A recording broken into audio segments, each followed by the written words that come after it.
भोपाल नगर निगम के अध्यक्ष की एक मांग और मांग को भोपाल सांसद आलोक शर्मा का समर्थन प्रदेश की सियासत को गर्म कर दिया है। मांग के बाद कांग्रेस बीजेपी पर हमलावर है। कांग्रेस बीजेपी पर सवाल उठा रही है। आखिर क्या है वो मांग जिसकी वजह से इस वक्त प्रदेश में सियासत हो रही है? देखिए।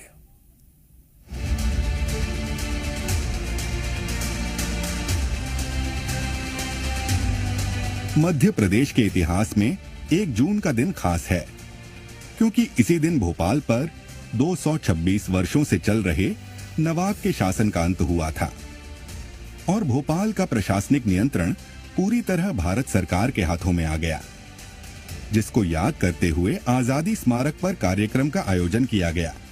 कार्यक्रम में भोपाल सांसद समेत कई नेता शामिल हुए। सभी ने आजादी का जश्न मनाया और जश्न के साथ शहीदों को नमन और याद किया गया। वहीं एक बार फिर भोपाल में हमीदुल्लाह के नाम पर रखी जगह के नाम बदलने की मांग उठी। लगातार इस बात को उठा रहे हैं कि हमीदुल्लाह की बातों से स्पष्ट होता है कि वो भारत भक्त नहीं थे बल्कि पाकिस्तान परस्त थे। इसलिए ऐसे व्यक्ति की निशानी से कोई स्कूल कॉलेज नहीं हो सकते। हमने हमीदिया कॉलेज का नाम बदलने की इच्छा प्रकट की है। हमने हमीदिया अस्पताल के नाम को बदलने की इच्छा प्रकट की है और नगर निगम के अधिकार क्षेत्र में सड़क परिवर्तन का अधिकार था। हमने हमीदिया रोड का नाम बदल करके गुरु नानक मार्ग कर दिया है। भोपाल के सांसद आलोक शर्मा ने कहा कि नवाब हमीदुल्लाह ने ही भोपाल रियासत को पाकिस्तान में मिलाने की बात कही थी, इसलिए हमीदुल्लाह का भोपाल में कोई स्थान नहीं होना चाहिए। उन्होंने कहा नसरुल्लागंज, उन्होंने कहा अब्दुल्लागंज, हमीदिया अस्पताल, सुल्तानिया जनाना अस्पताल। मुझे लगता है कि महान महापुरुषों के नाम के ऊपर होना चाहिए। ठीक बात की किशन सूर्यवंशी जी राष्ट्रभक्त कार्यकर्ता है, राष्ट्रभक्त पार्टी के कार्यकर्ता है। इनकी नैतिक जवाबदारी है, जिम्मेदारी है। चर्चा करने के बाद नियमों के तहत इन ऐसे स्थानों के नाम भी बदलना चाहिए। बदलिए हमीदिया अस्पताल का नाम। आलोक शर्मा ने कहा कि ऐसे व्यक्ति के नाम पर हमीदिया अस्पताल या अन्य जगह के नाम नहीं होनी चाहिए। उन्होंने आगे कहा कि भोपाल राजा भोज का है, उनके नाम पर जगहों के नाम होने चाहिए।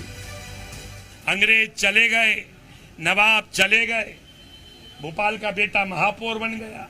अब काहे का नवाब का गुलामी का? तो हमने नगर निगम का मछली का लोगो भी बदल दिया और वहां पे राजा भोज, क्योंकि राजा भोज शहर के राजा थे, उनका हमने लोगो बना के कर्मण्यवादी का रास्ते। आज नगर निगम का आपके घर में संपत्ति कर का बिल आ रहा है, पानी का बिल आ रहा है, उसमें राजा भोज आ रहा है। ये काम हमने किया। इस मामले पर कांग्रेस के पूर्व मंत्री पीसी शर्मा का भी बयान सामने आया। उन्होंने बीजेपी पर हमला बोलते हुए कहा कि उनके पास कुछ नहीं बचा है, केवल ध्यान भटकाने का काम किया जा रहा है। ये पीओके तो ले नहीं पाए, ये लाहौर तो पहुंच नहीं पाए, तो अब और इनका जब सरकार थी अटल बिहारी, तो हमने आतंकवादी छोड़ दिए थे। तो जो असली काम है वो करो, ये बाकी सब चीजें तो होती रहेंगी। ये असली काम वो 5 जिन्होंने सिंदूर उजाड़े, वो क्यों नहीं पकड़ा है? फिलहाल तो नाम बदलने की राजनीति एक बार फिर राजधानी भोपाल में शुरू हो गई है और इसको लेकर लगातार नेताओं के बयान भी सामने आ रहे हैं। Bureau report.